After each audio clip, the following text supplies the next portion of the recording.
दोस्तों अभी हम लोगों का क्या हुआ था कवर कि हम लोग फ्री कोचिंग के नाम से एक 10 एपिसोड का सीरीज पूरा का पूरा अपलोड कर रहे हैं, जिसमें चौथा एपिसोड आपके सामने है। आज हम लोग बात करने वाले अवार्ड से रिलेटेड, जो भी अवार्ड होते हैं इंपॉर्टेंट पिछले 6 महीने में जो अवार्ड देखे गए हैं उनसे रिलेटेड क्वेश्चन कवर करेंगे हम लोग।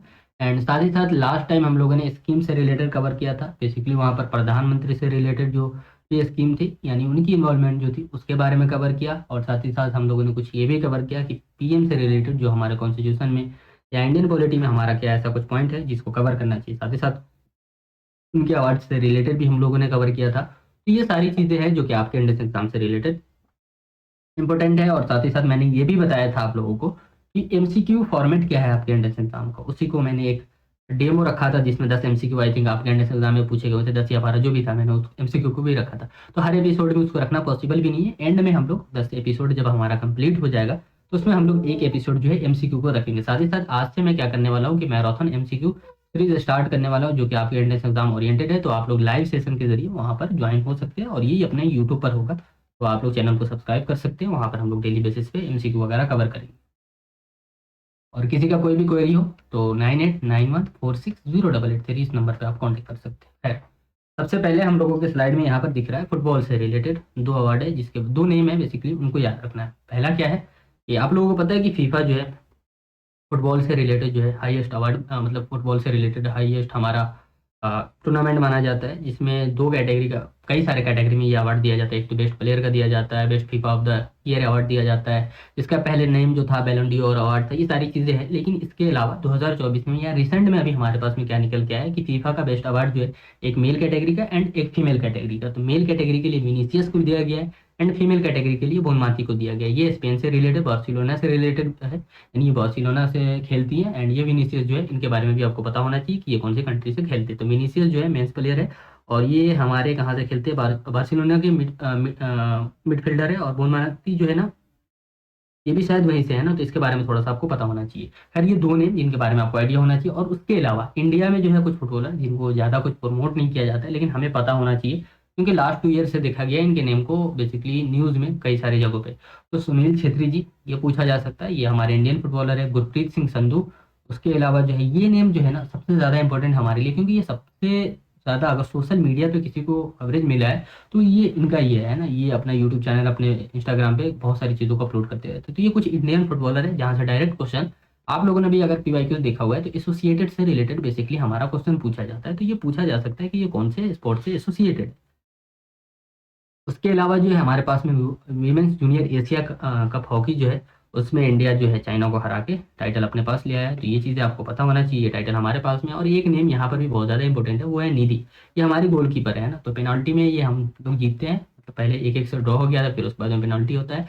तो पेनाल्टी में हम लोग जो है निधि के अच्छे कॉन्ट्रीब्यूशन की वजह से ये टाइटल हमारे पास में आता है। तो ये कुछ नेम जिसके बारे में आपको पता होना चाहिए और ये टाइटल हमारे पास में। उसके अलावा इरास्मस प्राइज जो बेसिकली 2024 में मिला है अमिताभ घोष जी को।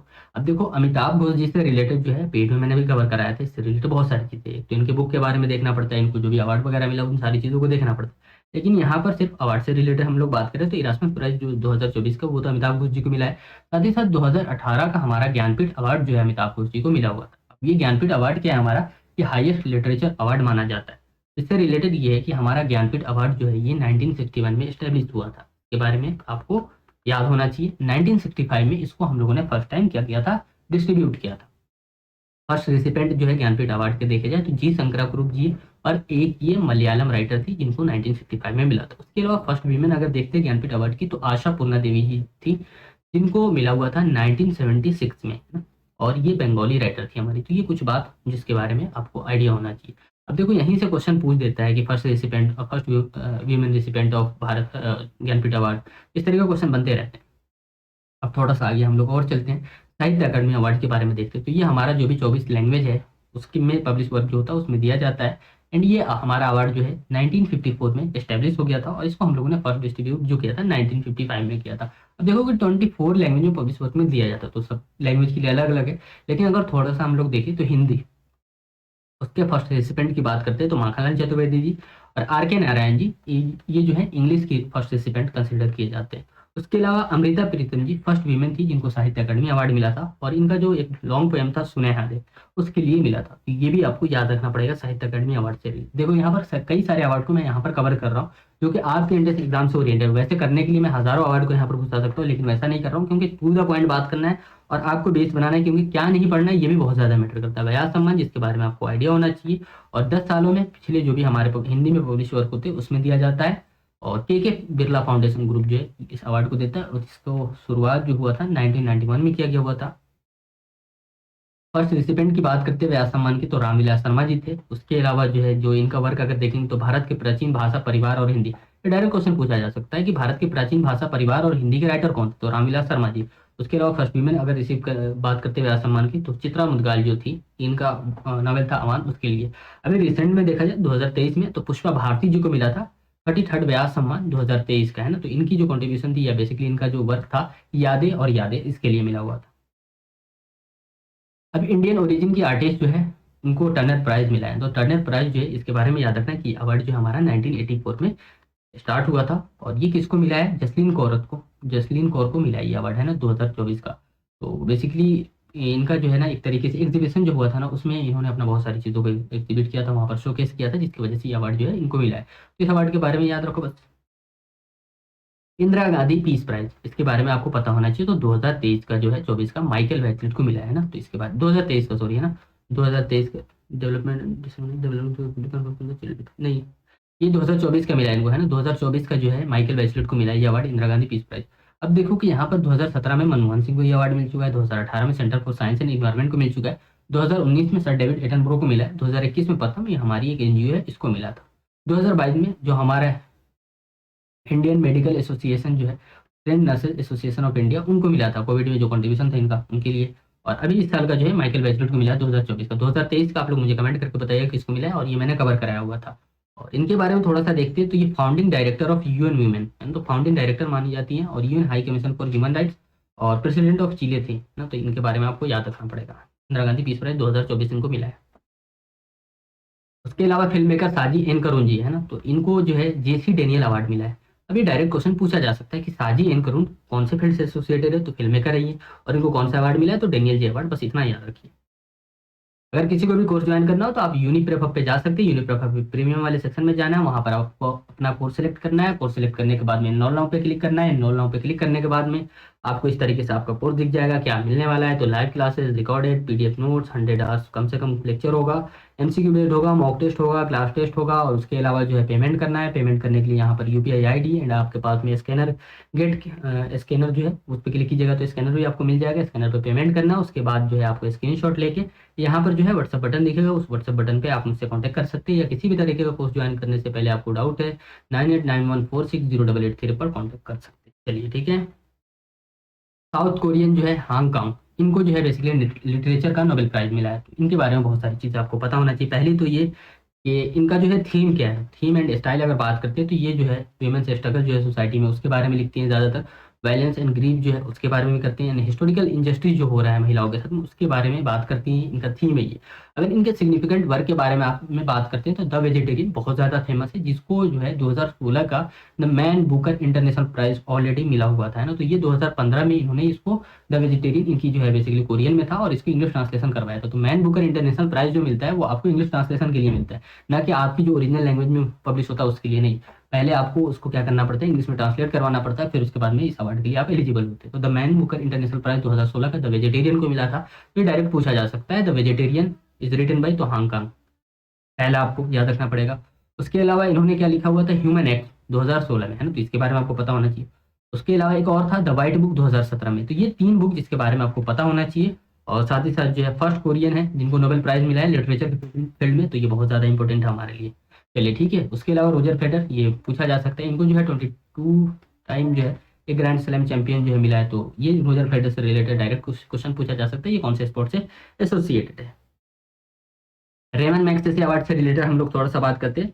तो रेमन मैग्सेसे अवार्ड ये हमारा जो है 1957 में स्टैब्लिश हुआ था, और के बाद जो है फर्स्ट रेसिपेंट अगर देखेंगे तो हमारे इंडिया के ही थे। अभी इस साल का 2024 का जो रेमन मैग्सेसे अवार्ड मिला है वो हयाको मियाज़ाकी को मिला है, जो कि हमारे जैपनीज फिल्म मेकर है ना, तो इसके बारे में आपको आइडिया होना चाहिए। खैर, इंडियन जो देखते हैं तो 1958 में किनको मिला था, विनोबा भावे जी को। मदर टेरेसा जी को मिला था 1962 में। उसके अलावा जो है रिसेंट में अगर देखते हैं तो रवीश कुमार जी को 2019 में मिला था, और 2024 का जो मिला है वो जैपनीज फिल्म मेकर को मिला है। तो इनके बारे में भी याद रखिएगा कि मियाज़ाकी जो है ना, इनके अभी एसोसिएटेड पूछा जा सकता है कि इसका कॉन्ट्रीब्यूशन क्या था जिसकी वजह से रेमन मैग्सेसे अवार्ड मिला है। तो याद रखिएगा, रेमन मैग्सेसे अवार्ड को हम लोग नोबेल प्राइज ऑफ एशिया भी बोलते हैं ना, एशिया का नोबेल प्राइज इसको बोला जाता है।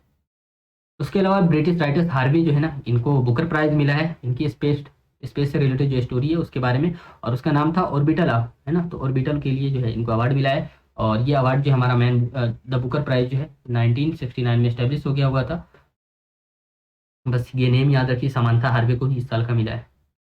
हम थोड़ा सा इंडियन में देखते हैं तो जिनको मैन बुकर प्राइज वगैरह मिला हुआ है, तो प्राइज अगर देखते हैं तो 1981 में जो है सलमान रुश्दी जी को मिला था मिडनाइट चिल्ड्रन के लिए। अच्छा, यहाँ से डायरेक्ट क्वेश्चन ये नहीं पूछता है कि 1981 में किनको मिला था, यहाँ से डायरेक्ट क्वेश्चन पूछता है Midnight Children is written by, ये किनका वर्क है। उसी तरीके से the God of Small Thing written by Arundhati Roy. The Inheritance of Loss ये किरण देसाई जी का है। उसके अलावा the White Tiger Aravind Adiga. तो इस तरीके से क्वेश्चन पूछता है ना, फिर भी आप लोग देख सकते हैं कि इनके लिए जो है इनको बुकर प्राइज मिल चुका है।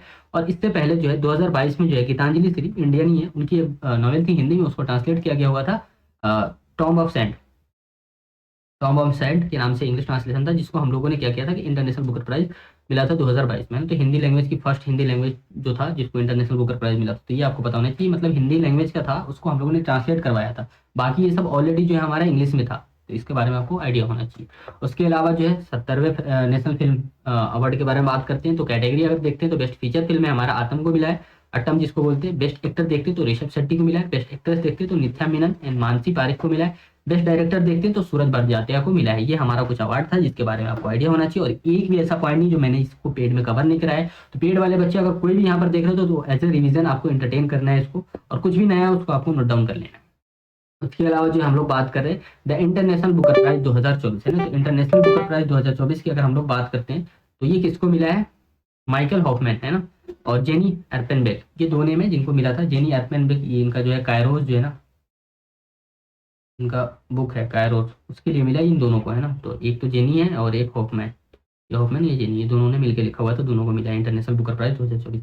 ये कुछ इंपॉर्टेंट सेशन था। अगर आप लोग किसी भी तरह का कोई भी डाउट हो इंटर एग्जाम से रिलेटेड, आप मेरे साथ कनेक्ट हो सकते हैं 9891460883 व्हाट्सएप पे। बाकी वेबसाइट में बहुत सारी चीज़ें जो है आपको फ्री ऑफ कॉस्ट वहाँ पर अवेलेबल कराया जाता है, जैसे डेली करंट अफेयर हो गया, एंड आपको नोट्स वगैरह जो भी पीडीएफ है वो सारी चीज़ें वहाँ पर अवेलेबल है, तो आप उससे एंजॉय कर सकते हैं। बेसिकली एंजॉय नहीं करना है आपको, एंट्रेंस एग्जाम प्रिपरेशन करना है। वैसे आपको कोर्स सेलेक्ट करना है, वहाँ पर जाकर आपको चेक करना है कि क्या आपके काम की चीज़ें हैं। अगर आपने पीवाईक्यू देखा है, एंट्रेंस एग्जाम सिलेबस देखा है, तब तो अच्छी बात है।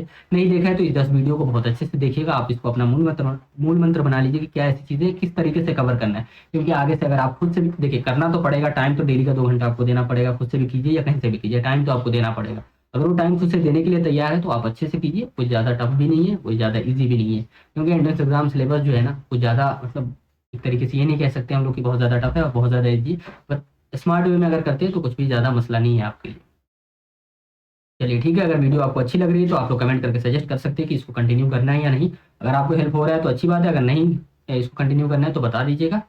एंड चैनल अगर सब्सक्राइब कर सकते हैं तो सब्सक्राइब कर लीजिएगा, क्योंकि आगे से इस तरीके की जो भी चीज़ें हैं, जैसे हम लोग अभी स्टार्ट करने वाले हैं डेली बेसिस पे लाइव एमसीक्यू मैराथन है ना, तो लाइव एमसीक्यू मैराथन को स्टार्ट करेंगे, जो कि मतलब सबसे ज़्यादा सुपर डुपर अपना रहता है, जहाँ पर हम लोग मतलब अगर 1000 एमसीक्यू कर रहे हैं ना, अगर 1000 एमसीक्यू अगर एमसीक्यू मैराथन में हम लोग कर रहे हैं तो जहाँ से तुमको 20 से 25 एमसीक्यू डायरेक्ट एंट्रेंस एग्जाम में वहाँ पर पुट मिलेगा। तो ये है एमसीक्यू मैराथन का फायदा। और यहाँ पर जो है 40 से 45 क्वेश्चन जो है तुम्हारा लास्ट ईयर भी हमारे मॉक टेस्ट से थे है ना। 20 से 25 क्वेश्चन, मतलब 40 से 45 क्वेश्चन तो यहाँ पर ऐसे थे जो कि सभी एंट्रेंस एग्जाम 2005 में अगर मैं बात करूँ तो डायरेक्ट एमसीक्यू सीरीज से थे है ना। और यहाँ पर मॉक टेस्ट से बहुत सारे क्वेश्चन थे। यहाँ पर सिर्फ और सिर्फ एक सेक्शन जिसपे मैं कभी मतलब वो नहीं करता कि मेरे यहाँ से क्वेश्चन आएंगे, वो है हमारा इंग्लिश, क्योंकि मैं इंग्लिश के क्वेश्चन कभी पुट नहीं करता वहाँ पर है ना। तो मॉक टेस्ट का जो होता है वो मैं इंग्लिश का क्वेश्चन वहाँ पर इंग्लिश ग्रामर से रिलेटेड कुछ भी मैं पुट नहीं करता। तो 80+ क्वेश्चन जो होते हैं वो हमारे होते हैं, जहाँ से मैं मतलब बच्चों को बोलता भी हूँ कि इसको अगर आप करके जाते तो आपको बहुत ज़्यादा हेल्प होने वाला है। क्योंकि इंग्लिश का क्वेश्चन मैं खुद से डिज़ाइन नहीं करता हूँ। अगर इंग्लिश का क्वेश्चन भी डिज़ाइन करूँ खुद से तो फिर कोई मसला नहीं होने वाला है, लेकिन मैं इंग्लिश का क्वेश्चन को डिज़ाइन नहीं करता। करंट अफेयर, जीके, जीएस जो कि अपना मतलब मेन है, जहाँ से ज़्यादातर क्वेश्चन भी पूछे जाते हैं, रीजनिंग वगैरह, ये सारी चीज़ों को सेट करता हूँ। स्टैटिक जीके का पोर्शन हो गया, इन सारी चीज़ों का जो सेट करने का काम मेरा है। और उसी बेसिस पे जो है हम लोग लाइव एमसीक्यू मैराथन करते हैं। तो आप लोग उसको ज्वाइन कर सकते हैं और चैनल को सब्सक्राइब कर सकते हैं। वीडियो को ज़रूर लाइक कीजिएगा।